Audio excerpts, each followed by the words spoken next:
The case for humans.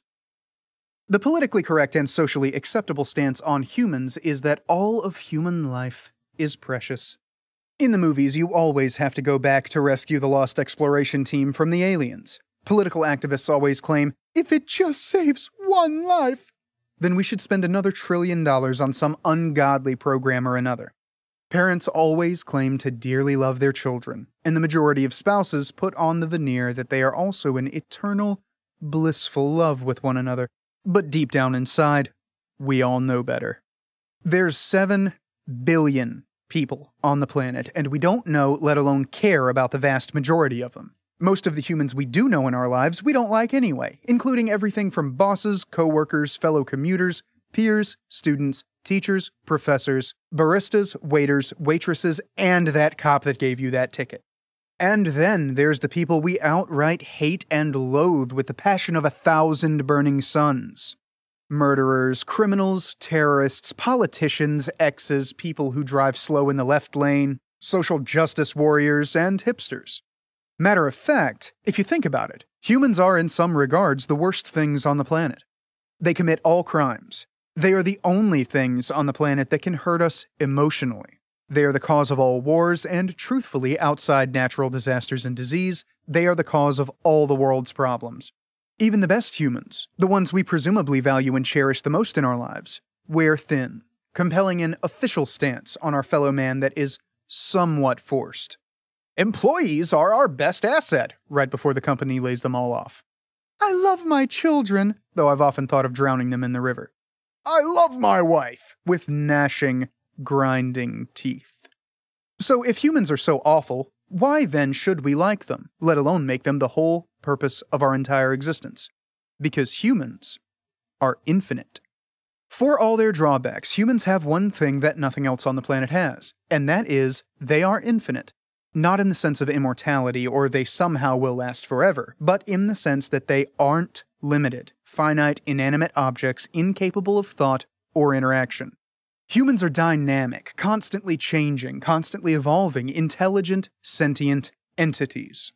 Because of this, humans are the only thing on the planet that can interact, engage with, and ultimately provide meaning and value to other humans. Your Ferrari, fancy as it may be, is still only a piece of metal and plastic that provides no feedback, response, or reaction to you.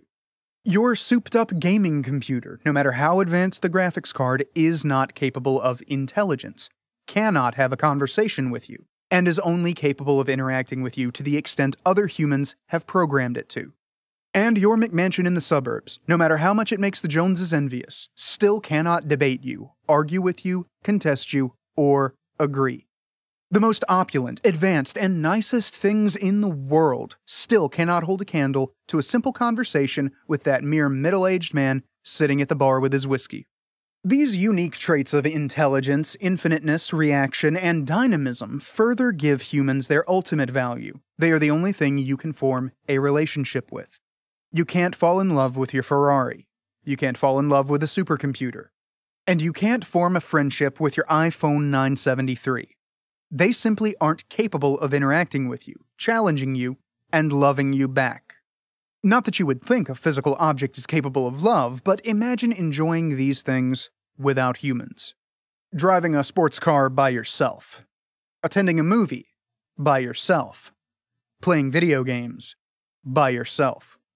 Having a dinner by yourself. Going on vacation by yourself. You'll quickly find out it is not the actual things you enjoy, but having the people around you to enjoy them with.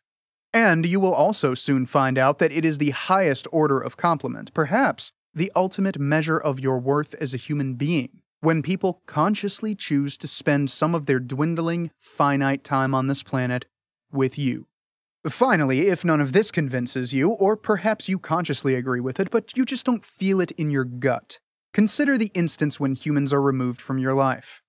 A funeral.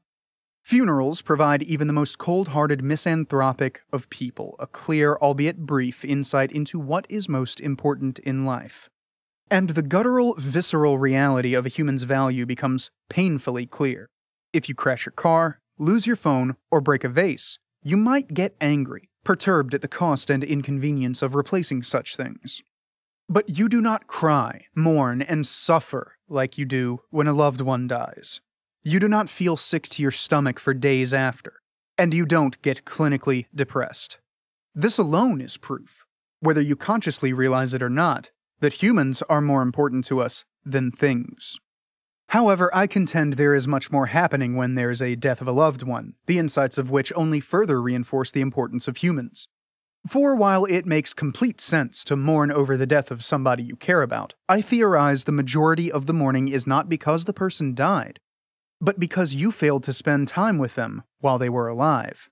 And not only do you regret the decision, but a large part of the mourning is slowly coming to grips with the fact there is no longer any opportunity to do so.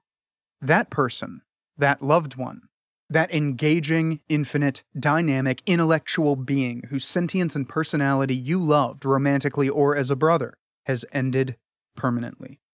And there is no way, bar various religious beliefs, you will ever enjoy that person again. It only hurts more when you consider all the time you spent paying for BMW leases, granite countertops, worthless liberal arts degrees, designer clothes, and other worthless stuff instead of spending time with them. But hey, you know what? At least you'll have fond memories of that leased Range Rover. Regardless, it shouldn't take a funeral to shake us out of our rat race haze to cherish the people we love in our life. Worse, waiting until someone dies to appreciate them is not only both stupid and tragic, but impossible since you can't appreciate them when they're dead. And while the point of this essay is to make retirement feasible for everybody through love for your fellow man, perhaps a more important lesson is love for your fellow man itself.